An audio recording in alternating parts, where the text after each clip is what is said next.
Hello students, today we will start our fifth chapter of geography, minerals and energy resources. बेटा आज हम geography में अपना chapter number 5 करेंगे, मिनरल्स एंड एनर्जी रिसोर्सेज, यानी कि खनिज और ऊर्जा संसाधन। देखो बेटा, आप सबको पता है कोई भी इंडस्ट्री जब हम लगाते हैं तो उसमें हमारा जो एनर्जी रिसोर्स होता है वो बहुत ज़रूरी होता है, क्योंकि बिना एनर्जी के हम कोई भी काम नहीं कर पाते हैं उसमें। तो मिनरल्स क्या होते हैं? Minerals are raw material extract from the earth, यानी कि वो कच्चे पदार्थ होते हैं जिनको हम ज़मीन से निकालते हैं। माइनिंग क्या होता है? Mining is a economic activity. ठीक है, ये इकोनॉमिक एक्टिविटी होती है जिसके द्वारा हम किसी भी रॉ मटेरियल को बाहर निकालते हैं खनन के द्वारा। ठीक है, इसके बाद अगर हम बात करते हैं कि इकोनॉमी क्या होती है बेटा, इकोनॉमी किसी भी कंट्री की जो है अर्थव्यवस्था होती है, जिस पर उसका जो फ्यूचर है वो डिपेंड करता है कि वो कंट्री डेवलप्ड है या फिर नहीं है। ठीक है, फिर वहाँ पर होते हैं बेटा ह्यूमन रिसोर्सेज। ह्यूमन रिसोर्सेज जो होते हैं वो अपनी किसी भी कंट्री को डेवलप करने के लिए योगदान देते हैं। तो इसमें हम बात करेंगे सिर्फ मिनरल्स की और एनर्जी रिसोर्सेज की। तो देखो बेटा, हमारे बहुत सारे जो मिनरल्स हैं, ठीक है, वो ऐसे हैं जो हमें कुछ समय के बाद मिलने बंद हो जाएंगे। ठीक है, तो उन मिनरल्स के अल्टरनेट हमें अभी से ढूंढने होंगे। ठीक है, कुछ होते हैं जिनमें बेटा मेटल होता है, कुछ होता है जिनमें मेटल नहीं होता है।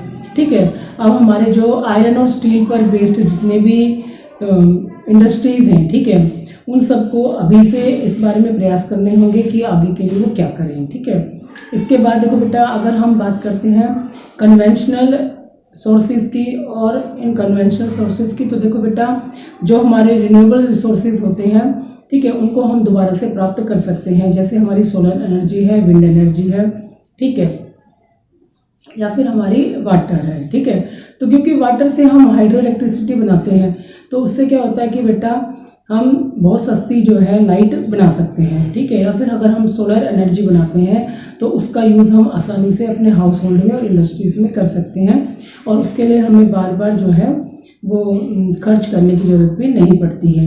लेकिन ये जो चीज़ें होती हैं ये टेक्नोलॉजी के ऊपर बेस्ड होती हैं, और अभी हमारी कंट्री इतनी डेवलप नहीं है कि इतनी सारी जो डेवलपमेंट है वो एक साथ कर सके। अगर हम बात करें गुजरात की और राजस्थान की, तो यहाँ पर हम सोलर एनर्जी और विंड एनर्जी को बहुत ज़्यादा जो है आसानी से यूज कर सकते हैं। स्पेशली जो राजस्थान है वहाँ पर तो हम विंड एनर्जी और सोलर एनर्जी का बहुत सारा यूज़ कर सकते हैं, लेकिन क्योंकि हमारे पास ऐसी टेक्नोलॉजी अभी नहीं है तो हम इसका कम यूज़ कर पाते हैं।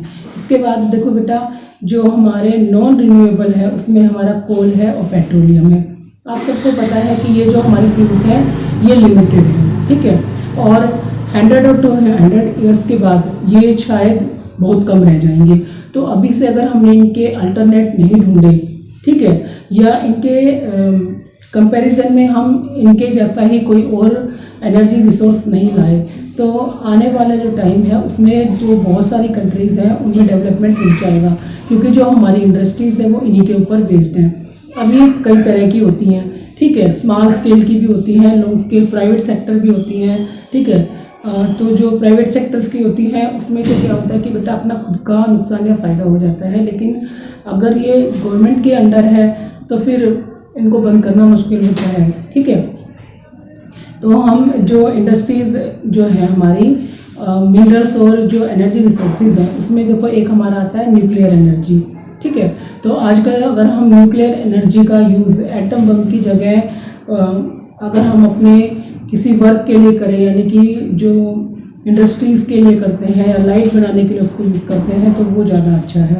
तो इसके लिए हमारी जो गवर्नमेंट्स हैं वो बहुत सारे मिनरल्स के जो अलग अलग प्रकार के यूजेस हैं उन पर रिसर्च करती है, और ये कोशिश करती है कि ज़्यादा से ज़्यादा इनके जो अल्टरनेट्स हैं वो हम यूज़ कर सकें, ताकि आने वाले टाइम में गवर्नमेंट जो है वो आसानी से बहुत सारी इंडस्ट्रीज़ लगा सके। ठीक है, तो जो हमारे चैप्टर है बेटा, इसमें हम मेन पढ़ेंगे कि हमें मिनरल्स और एनर्जी रिसोर्सेज को किस तरह से कंजर्व करना चाहिए, ताकि आने वाले समय में फ्यूचर में हम इनका यूज़ कर सकें। Thank you.